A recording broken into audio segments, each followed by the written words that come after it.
बाजार।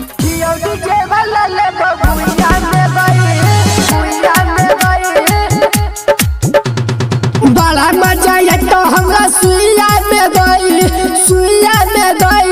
छियो डीजे वाला ले बबुइया में गई सुन। बड़ा मजा ये तो हमरा सुइया में गई छियो डीजे वाला ले बबुइया में गई।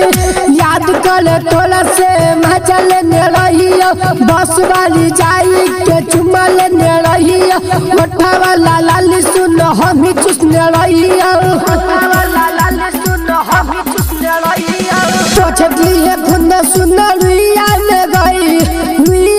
छियो डीजे वाला ले बबुइया में गई सुन। बाला मजा ये तो हमरा सुइया में गई छियो डीजे वाला ले बबुइया में गई।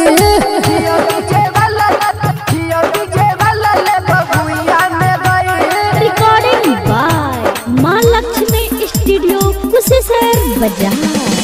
चाहे रहतौ केकरो इलाका खाली होतौ गे हमर धमाका बात कहै छियो सुने गे पाका दल देबौ आई भोले में ढाका खोज देबौ पानी टोला कुइया में गई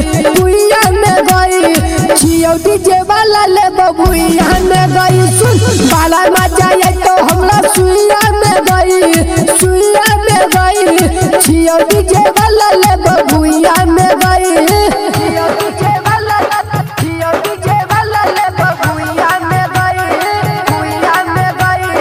मिक्स बाय राहुल बाबू।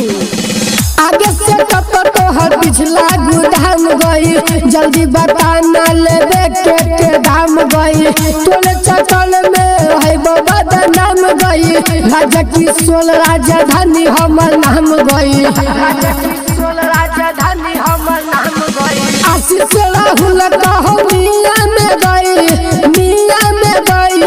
छियो डीजे वाला ले बबुइया में गई सुन। बाला मजा ये तो हमरा सुइया में गई छियो डीजे वाला ले बबुइया में गई। रिकॉर्डिंग बाय मां लक्ष्मी स्टूडियो कुशेश्वर बाजार।